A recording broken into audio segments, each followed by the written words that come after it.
Wah, ibadah hari ini seru juga ya. Penuh dengan inspirasinya. Tapi persembahannya ini kok jadi ribet ya? Mau pakai m-banking lagi, padahal saya nggak ada m-banking. Mau ke ATM jauh. Kalau mau ke gereja harus masukin amplop. Gimana ini? Atau gimana saya kumpulin dulu ya sampai wabah COVID-nya habis, baru saya kumpulin semuanya ke gereja aja gini. Mantap, ini ide bagus. Tuh, Han, udah ibadah online lo. udah dong. Habis ibadah, tapi gue lihat komat kamit, gerutu apaan? Ya iyalah, persembahannya kayak gini ribet banget. Ribet kenapa? Ya gua kan nggak ada m-banking, mau masukin m-banking nggak bisa dong. Terus mau ke ATM jauh lagi, ribet kan? Jadi lu nggak persembahan? Ya ada dong, gua kumpulin dulu. Ya jadi kumpulin dulu habis wabah COVID, baru saya langsung kumpulin ke gereja gitu. Jadi lu tadi nggak persembahan? Ya belum lah. kan gua kumpulin. dosa lu masuk neraka. Masuk neraka ini lapisan 1, 2, 3, 4. Nah, lu yang ke-10 tuh. Mana aja lu kayak ada level aja, mana ada lah. Gimana? Tapi kan saya kumpulin dulu dong, kok kan kumpulin. Tapi persembahan ya persembahan dong. Ya kan gua kumpulin dulu dong, habis wabah COVID baru saya kumpulin ke gereja gitu. Nanti kalau keluar kena COVID gimana? Habis dong. Gitu jangan ribet dong. Nggak bisa gitu, tetap aja. Ini kan lebih mudah sekarang. Nggak mungkin, nggak boleh, nggak bisa. Gitu aja Daripada nanti keluar kena COVID gimana, ya kan? Baru aja kelar ibadah online, udah bersungut-sungut. Pokoknya tidak bisa seperti itu. Ini kalian kenapa kok tiba-tiba ribut gini? Ada apa sih? Ini Pak, dia Pak. Gua kan mau persembahan Pak, nggak ada m-banking, gua susah kan. Terus kalau mau ke ATM jauh. Nah, saya kumpulin dulu di amplop Pak. Nanti habis wabah COVID, gua kumpulin langsung ke gereja semuanya gitu. Ngerasa ribet ya? Ngerasa ribet? Iya, yang ngerasa ribet. Tentang persembahan kan? Iya. Kebetulan nih gue habis bikin tentang persembahan nih. Bikin persembahan gimana Pak? Nah, ini tulisan nih. Kalian lagi waktu itu baca Alkitab sehari-hari nggak tuh pas waktu di imamat? Ya baca dong. Lu baca kagak? Bacalah. Nah, coba masih inget nggak? Pasal 1 tentang apa? Pasal 2 tentang apa? Pasal 3 tentang apa? Imamat pasal 1 banyak aturannya sih imamat ya. Nah, Ribet banget ya, inilah. memang ya. Dan sini nih, kebetulan juga tentang persembahan zaman dulu kayak gimana. Nih, gue jelasin ya. Nih, kita lihat nih. Nah, menurut lu pada ya, berapa macam sih korban-korban persembahan yang dilakukan oleh bangsa Israel zaman dulu? Ingat nggak? Korban Ayo. dosa. Ah ya, betul. Syukur. Syukur ya. Ayo. Nggak ada ya Pak ya? Ayo. Nanti saya bacanya kitab yang lain kali ya. Nih, aku kasih tahu ya. Lupa, Pak.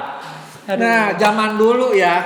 Nih, di kitab imamat tuh ada di pasal 1 tuh ya. Tuh, saya tunjukin. Pertama, korban bakaran. Oh iya. Ya, kan? Ada 5 nih.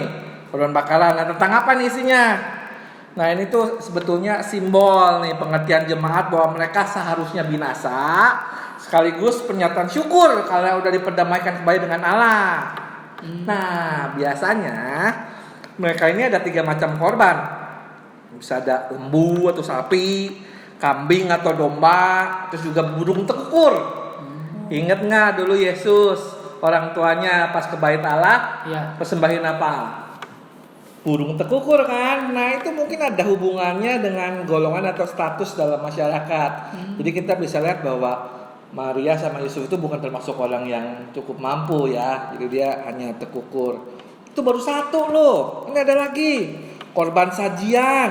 Iya korban Nah, sajian. itu pasal 2 nih, lihat kamu lihat imamat pasal 2 tentang korban iya, sajian. korban sajian. Ingat nggak lu Kain Habil juga memberikan korban sajian. Ini itu biasanya dari hasil peternakan mereka atau pertanian mereka. Mereka beri persepuluhannya kepada Tuhan. Cuma setelah pembuangan zaman Babel itu, biasanya sekarang udah mulai diganti. Kalau di sini kan di imamat bisa kita lihat berupa tepung atau kue bakar, gandum mentah, garam, terus ditongin anggur juga tuh ada tuh. Oh. Menarik kan? Nah, itu yang kedua. Yang ketiga ada korban keselamatan. Nah, ini juga sama, ternak dibawa nih ke sana. Dipersembahkan pada Tuhan setiap kali berkunjung ke Bait Allah. Ini juga sebetulnya sebagai ucapan syukur, ya, kata kamu tadi, sebagai lambang keselamatan yang dianugerahkan Tuhan sehingga manusia tidak binasa lagi. Yang keempat nih, korban penghapus dosa. Nah, ini supaya kita tuh mengingat, kita sadar bahwa kita ini semua sebetulnya manusia yang berdosa. Jadi kita harus mengaku dan kita minta diampuni. Nah, berupa biasanya itu lembu jantan muda disembelih, dibakar di atas mezbah. Jadi untuk dosa kita nih. Ada yang terakhir nih, korban penebus salah.